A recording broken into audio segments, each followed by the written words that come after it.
Le Seigneur soit avec vous et avec votre esprit. Proclamation de la bonne nouvelle de Jésus-Christ selon saint Marc, chapitre 5, versets 1 à 20.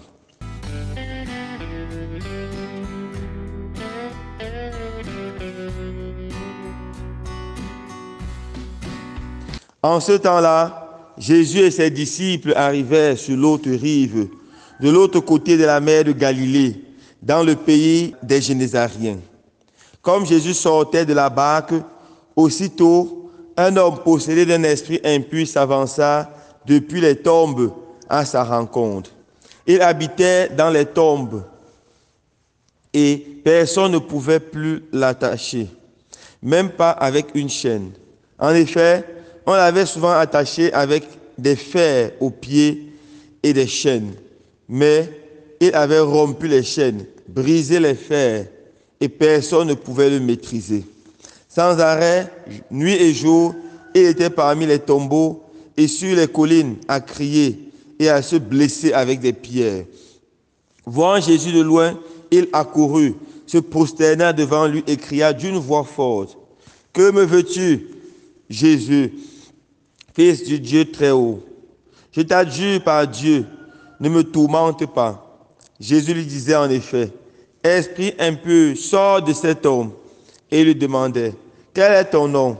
L'homme lui dit: « Mon nom est Légion, car nous sommes beaucoup. » Et il suppliait Jésus avec insistance de ne pas les chasser en dehors du pays. Or, il y avait là, du côté de la colline, un grand troupeau de porcs qui cherchait sa nourriture. Alors les esprits impurs supplièrent Jésus: « Envoie-nous vers ces porcs, et nous entrerons en eux. » Il le leur permit. Il sortit alors de l'homme et entrait dans les porcs. Du haut de la falaise, le troupeau se précipita dans la mer. Il y avait environ 2000 porcs, et ils se noyaient dans la mer. Ceux qui les gardaient prirent la fuite. Ils annonçaient la nouvelle dans la ville et dans la campagne. Et les gens vinrent voir ce qui s'était passé.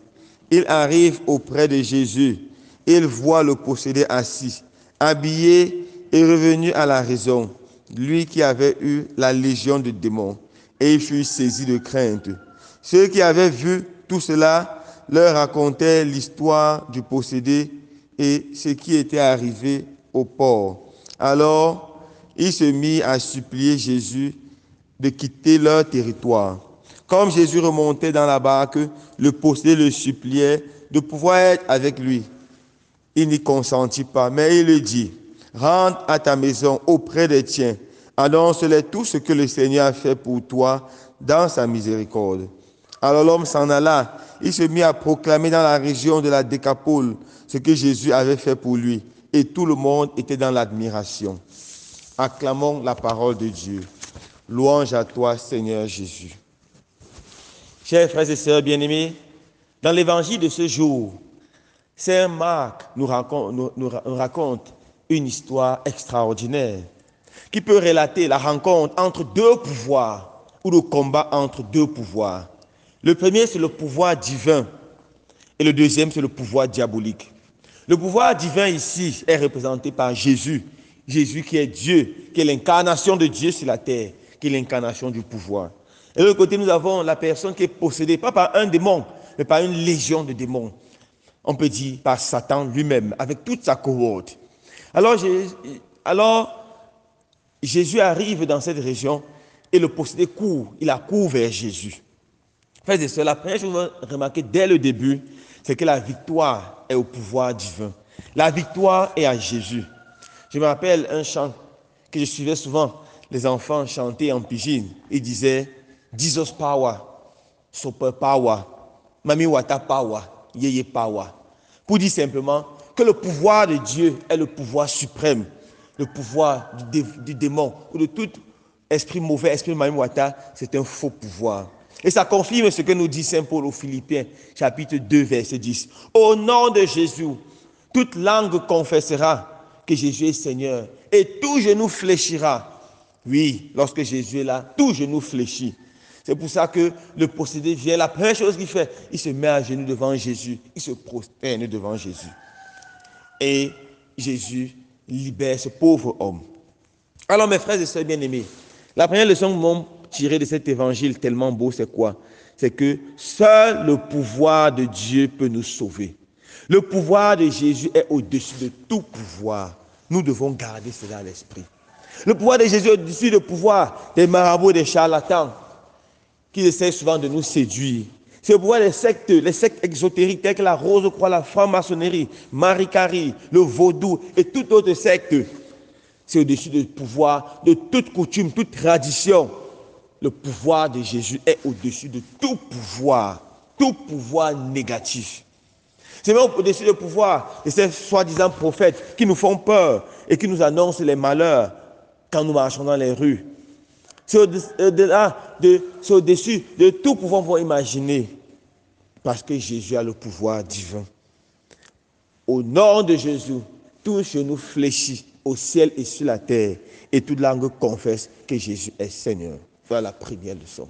Alors, dès que nous prenons conscience que le pouvoir de Jésus est le pouvoir suprême, frères et sœurs bien-aimés, la peur change de camp.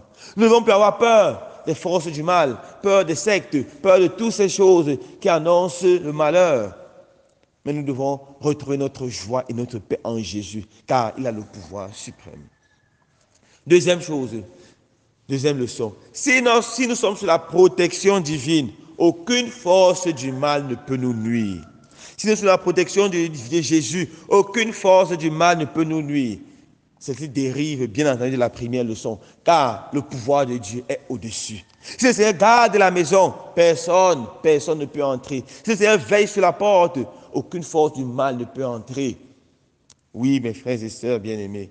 Et comment faire pour que le Seigneur garde notre maison? Il suffit simplement que nous soumettons notre vie à Jésus. Que nous l'acceptons comme notre Seigneur, comme notre Sauveur. Que nous résistons au péché, que nous fuyons le péché. Que nous efforçons à marcher sur le chemin de la sainteté. Que nous profitons des grâces que l'Église nous donne, spécialement dans les sacrements de réconciliation, la confession, le sacrement de l'Eucharistie. Que nous appliquons à la prière personnelle, à la méditation de la parole de Dieu, Jésus, Satan s'éloignera loin de nous. Le pouvoir de Jésus est lié à son autorité. Et nous avons vu comment son autorité est extraordinaire. Son pouvoir est comme son autorité. Et Jésus qui nous a donné ce pouvoir en nous envoyant en mission le jour de notre baptême, nous a donné la même autorité. Frères et sœurs bien-aimés, sachant qu'en tant que baptisés, nous avons le pouvoir de Jésus. Et ce pouvoir est au-dessus du pouvoir des forces du mal.